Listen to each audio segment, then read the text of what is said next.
would like to introduce him as our next speaker. Dr. Mike Zimmer did his undergraduate studies at University of Colorado in biochemistry, and then studied at the University of Illinois in biochemistry, studying bacterial chemotaxis, followed by a postdoc at Mass General Hospital Cancer Center in Harvard, studying, this is where my pronunciation is going to come a cropper, studying von Hippel-Lindau syndrome. Hopefully that's pronounced correctly. He's currently the director of rare diseases at Moderna in Cambridge, US. I'd say Cambridge, US, because it's not obviously the Cambridge. The Cambridge is a little bit closer to home here. And his talk is entitled Engineering a Less Immunogenic Bacterial Protease for Treatment of IgA Nephropathy. So over to you, Mike. Thank you. Okay, thank you very much for having me. I appreciate it. What I'm going to talk about today is one of our fledgling projects for our rare disease group. As probably everyone knows by now, Moderna is very good at making mRNAs. We're very good at making mRNAs that we deliver to immune cells for vaccines, and we have a specific LNP that we use for that. But in the rare diseases group, we have another suite of LNPs that are very non-immunogenic that allow us to repeat dose. And the tissues we get into very well right now are the liver, the spleen, and the immune cells. So if you go to our website and Google what we're working on in rare diseases, you see that most of our pilot programs are ones that are in liver metabolic disorders such as propionic acidemia, methylmalonic acidemia, and urea cycle disorders and such. We are working very hard to develop LNPs that go to other tissues. We are having some success right now with the lung right now, and we have a collaboration with Vertex for a CFTR project.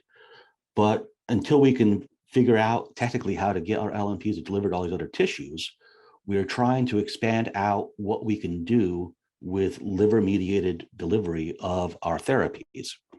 And IgA nephropathy represents a very interesting test case for that modality.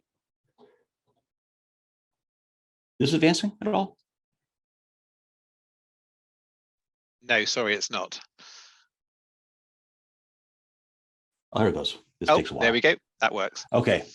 So IgA nephropathy is a rare disease. It's not particularly rare. It's about 1 in 25,000, but is the most common form of glomerulonephritis. About 20 to 30% of these patients progress to end-stage renal disease. And unlike all the other rare diseases we're tackling right now in our group, this is one that does not have a known single genetic mutation in a gene that we can then just replace that mRNA for and restore a wild-type phenotype. So the disease is, as you can tell by all the dashed arrows here, is not very well understood, but somehow in the intestinal lumen, the B cells either mislocate to the lumen or extravasate out back to the bloodstream, and they tend to make a hypogalactosylated version of IgA, which is part of the mucosal immunity. And that hypogalactosylated region on the IgA1 hinge region is then bound with IgG and soluble SD89 receptor. And those complexes get caught up in the kidney mesangium and lead to the end-stage renal disease. I should point out that this is an IgA1 specific disease because IgA1 has this galactose region on that hinge region, whereas IgA2 does not. And mice only have one IgA, and that's without the hinge region, so it's equivalent to the human IgA2. So there's lots of ways we conceive to try to repair IgA nephropathy, even if we don't know what the underlying genetic cause is. We can try to affect the antibody production. We can affect the genes that are involved with the galactosylation. But where we're working on right now is to make use of an IgA-specific serine endopeptidase that is made by various species of enteric bacteria. So part of the host defense system for these bacteria that live in our gut is they secrete a protein that degrades the IgA that's designed to bind to that bacterium to clear it from the gut. That's part of the whole defense mechanism. And this is an early paper where they showed that if you take the IgA protease or various IgA proteases, where they purify it from different gram-negative gut bacteria, they can take that and sprinkle that onto biopsies from IgA nephropathy patients looking at the glomeruli. And here they're staining with HAA, which is a lectin that specifically binds to hypogalactosylated proteins, including IgA here. And you can see that the different bacterial IgA proteases can clear the deposits in the patient biopsies. And if they performed a passive IgA mouse model, where they take wild-type mice, inject them with preformed IgA-IgG complexes, that the IgA from H2 influenzae is able to clear those deposits. Moreover, there is a mouse model where you have expression of transgenic human IgA1 and that soluble SCD89 protein. And in this mouse model, you can, after 12 weeks, they form these deposits in the glomeruli. You can dose with recombinant protein from H. influenzae that's purified out of E. coli. And you can see those deposits go away and come back after about a week. So this is a proof of principle that if you can get this protein into the bloodstream, you could have a potential systemic therapy. Now, these proteins, when you purify them from the bacteria, are very interesting because they have this whole C-terminal region that's involved with getting it outside of the cell wall. So these all are secreted with a type 5 secretion mechanism in gram-negative bacteria, where these proteins have a signal domain that targets to get into the periplasm.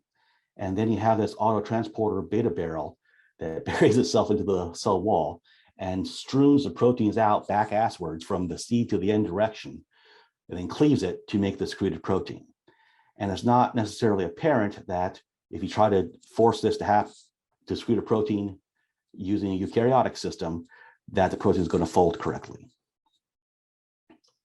So what we did is we first made a bunch of truncation mutations on the IgA protease, obviously cleaving off that beta barrel domain, but also other domains we identified in there. And we identified 2 mutations that are able to, when we express these bacteria, purify them and sprinkle them over purified IgA1, can cleave the IgA1, has no effect on IgA2 or IgG. But when we took this guy, who I have labeled here as M3, and made an mRNA to express this in eukaryotic cells, you can see that it's present inside the lysate. It does get secreted with the leader sequence we put on there, but it has no activity in the supernate. So somehow in that process of putting it through the cell wall and the bacteria, the folding is different than when it's being put out through a normal ER system in our cells. So we had to go back and do some protein engineering where we included more of the IgA protease than would have thought otherwise, and also played around with the signal peptide and a few other changes. And we identified 2 peptides, we're calling IgAP1 and IgAP2, that are both secreted. And if you look at the cleaved IgA, you see that it is cleaved here in the supernatant. So it's secreted and active. And this just shows this also works in vivo. So we just take a wild type mouse, we dose, we pull the plasma, and we mix that plasma with purified IgA1, and we can see that we can cleave the IgA1 ex vivo from the protein that's in the plasma. So this looks like it's working. We are now doing the experiments in collaboration with Renato Montero with this model to see what the dose is that we can achieve by using our mRNA as a therapy to degrade these deposits, how long these deposits stay down when we're expressing the protein, and so forth. But as you can well imagine, if we're talking about a systemic therapy where we're going to be expressing a bacterial protein, and we've got to do this more than once, there's a certain certainty that we're going to have to do some work to de-immunise the protein. And that's where we tied in with ProImmune And I want to thank Andrew for all his help in many discussions on this project we've done so far. But we've taken two approaches here. The first is to take advantage of liver-mediated immune tolerance. And there was a paper with Pompey's disease with GAA, where with an AAV8 type setup, if they used a ubiquitous promoter, they generated antibodies against the GAA protein. But if they used a liver-specific promoter, that somehow presented that GAA protein in a tolerized manner and allowed them to do so without generating an anti-drug antibody response. So we can mimic some of these effects, hopefully, by playing with microRNA binding sites that we put onto our mRNAs. So we have worked out that there are specific microRNAs that are present in the spleen and in immune cells, and other ones that are present in the vascular endothelial cells, which are not present in the liver. And by including those mirror binding sites onto the mRNA, we can force the expression to be mostly from the liver, because the mRNA is going to be degraded when it is present in the immune cells in the spleen. And because our LNPs don't get, this particular LNP doesn't get well into other tissues, we're achieving mostly a liver-specific expression. And of course, the other modality we're performing is targeted immunogenesis to try to identify mutated immunogenic hotspots. This is an experiment just showing what happens when you repeat dose 6 times in wild-type mice with an mRNA that does not have these mirror binding sites versus an mRNA that does. And you can see that in the absence of the mirror binding sites, after the 3rd dose, you no longer have any detectable expression of secreted IgA protease. But when we include these mirror binding sites, we can achieve expression for much longer. And we don't know at this stage if this can be something that's done systemically, or if we're just lengthening the time which we can dose before eventually we have such a high immune response that the protein can no longer be detected. But this data is consistent to when we look at the ADA itself. So this is looking at anti-IgA protease IgG formation.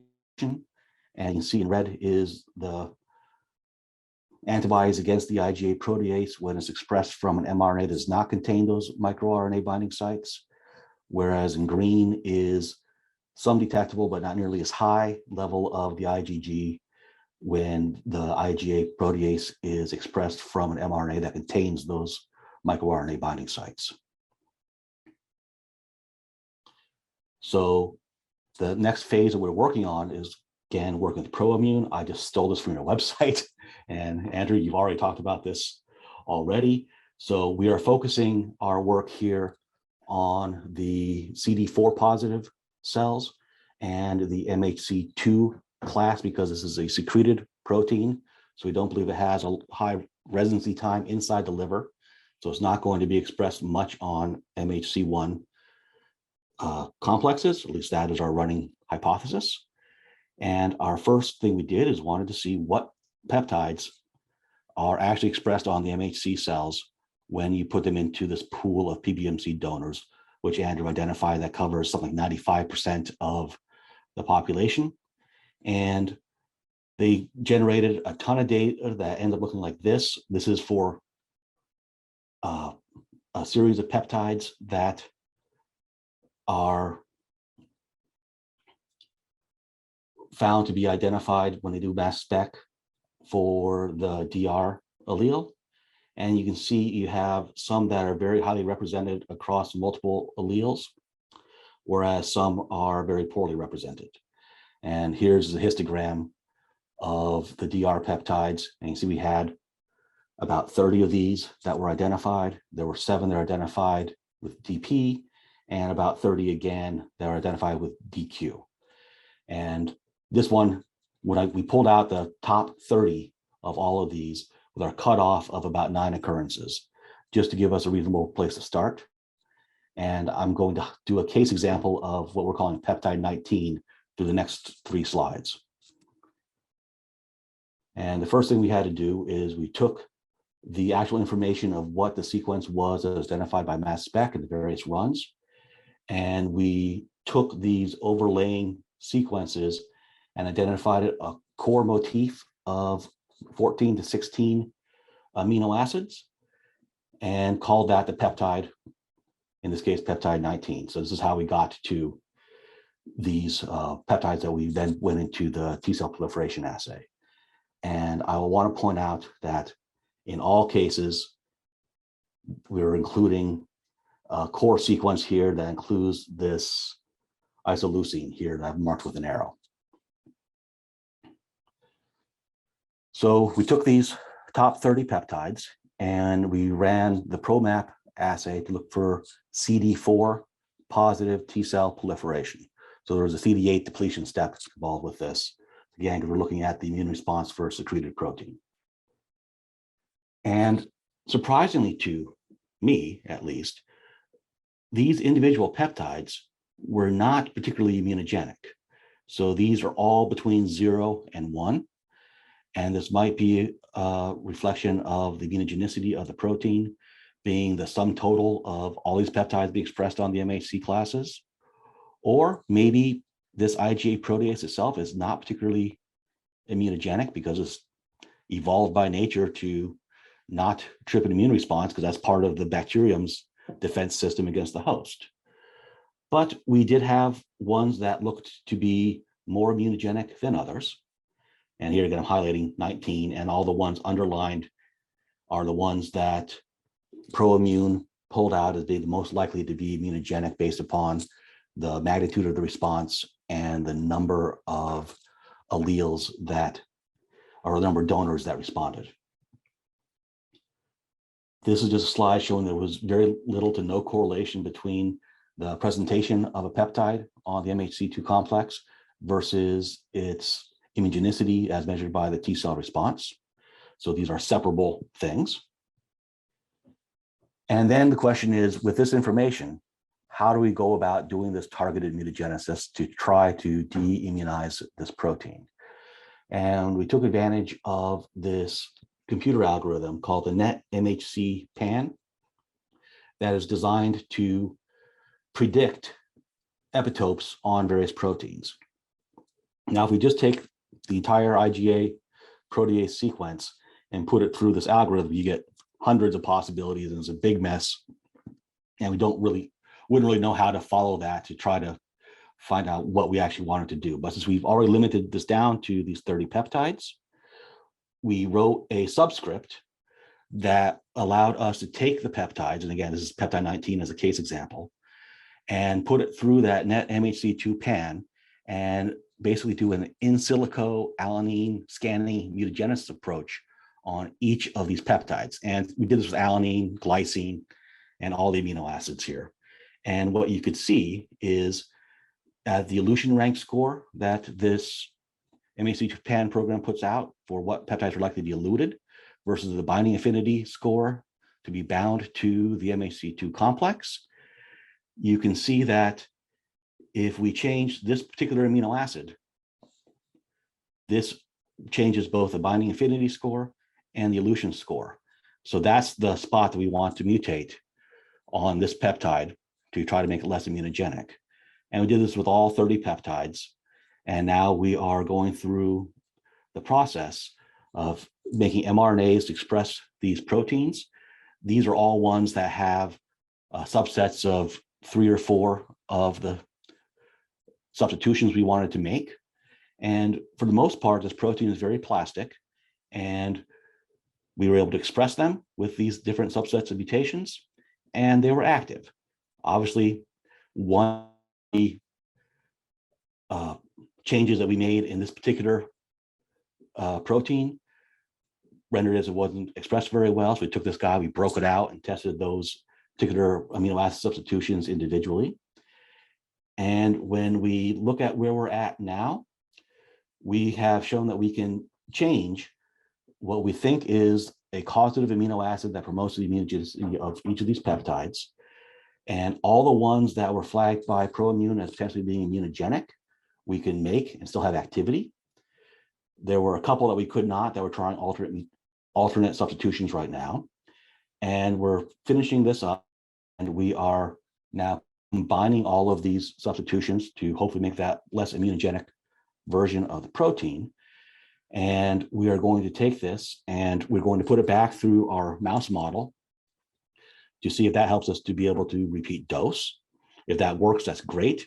If it does not, I'm not too concerned about it, because immunogenicity in a mouse is not predictive of immunogenicity in a person. And we selected all of these because of human PBMCs.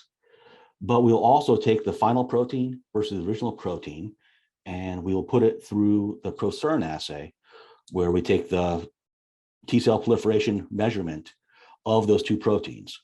And we will see how successful we were on modulating the T cell proliferation. If it worked very well, that will be one that goes into a possible lead candidate. And if it does not touch it at all, we'll probably go back and start looking at some of those other peptides that we originally identified in the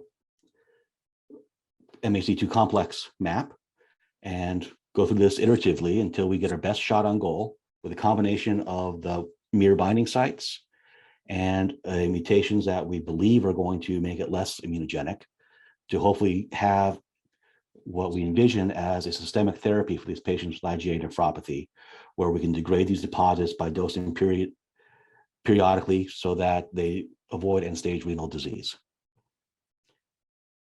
And with that, I just want to thank Andrew in particular at ProImmune, because I am an immunology novice, so many useful conversations keep me squared away here. Arkady is the person in our bioinformatics group that wrote that subroutine that allowed us to do this in silico scanning to identify the mutations that are likely to be less immunogenic. And Maddie and Christy are the two that did the majority of the wet work here in our lab. And with that, I just want to say thank you all for your attention, and I'm happy to field any questions if you have them. Right, thank you very much indeed, Mike. As a massive body of work, and hopefully you can come back and share the final chapter when that comes up to it. I'd be happy to do so. Wonderful, and like I said, wonderful. If this all works, this is a new modality for Moderna. And if we can work with one bacterial protein, there's lots of secreted bacterial proteins that we can envision having activity for other rare diseases. And it would be a whole new leg for a platform technology, which is how Moderna likes to work. Absolutely. No, that's great. One thing, while people are thinking of questions they may have, I was going to ask, which was, I think, an interesting point where you were talking about the data from the binding assay and then the antigen presentation assay, the ProPresent, where we'd identified those sequences which were being presented, but you were then expecting them, automatically to be functional epitopes, and you had that kind of slide where you're looking at the two things side by side, so they didn't necessarily correlate.